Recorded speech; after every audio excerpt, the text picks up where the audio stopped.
Yes, ma'am. Madam Speaker, obviously there are stunning allegations in John Bolton's new book. I'm curious, do you want to see him testify in the House, and would you be willing to subpoena him if necessary? Well, it's interesting because he was so arrogant in terms of the House when we were engaged in the impeachment. We did impeach the President of the United States. Removing him from office requires a vote of the Senate, and they have said that there is, many of them have said there's nothing that John Bolton has put forth that would change their mind about removing the President from office, because no matter how unfit the President is, they just did not want a Democratic President.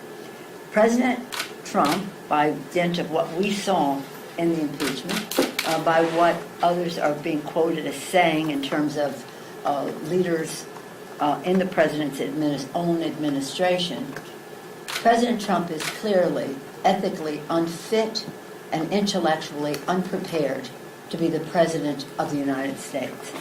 That doesn't seem to matter to the Republicans in the United States Senate. Didn't seem to matter to John Bolton. He chose royalty over patriotism, and so he's going to make money off of his book, I guess. And so we'll make a judgment. I'll be meeting with the chairs to make a judgment, because it's not necessarily about whether we subpoena or what. We did subpoena some of his employees, and they very courageously testified. Some of the people who worked with him very courageously testified, as Mr. Schiff's statement. Mr. Schiff put out a very strong statement. I call it to your attention. Elliot Engel, the chair of the Foreign Affairs Committee, put out a very strong statement on this, and we'll be discussing how the American people are best served by oversight. The public has a right to know.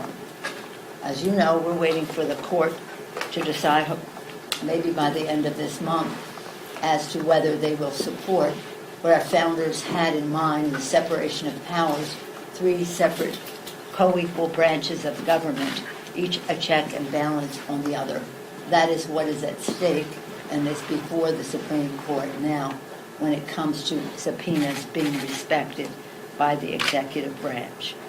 So we'll take a review. One thing is for sure, the American people have a right to know. Our oversight will always continue, whether that's by subpoena or some other way. I'll discuss that with the chairs of the committees.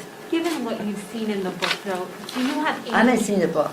I'm not Given paying what any you've money You're not for gonna buy a it? book. I don't want to pay any money for a book that was a substitute for testifying before Congress about the well-being of the American people. Do you have any regrets about not closing this No, I have no issue? regrets. No, I'm very proud of what we did.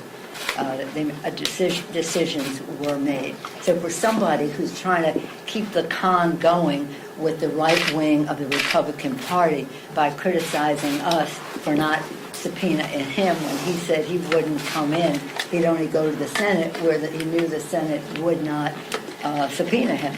So this is called a con, and we are very proud of what we have done. And it's really a sad thing, because he knew that the president should be removed from office. That's clear. He does want to keep his ties to the right wing, so he does that by criticizing us. I place no value on that. I repeat, President Trump, it's clear, the evidence is clear, it always has been. President Trump is ethically unfit and intellectually unprepared to be president of the United States.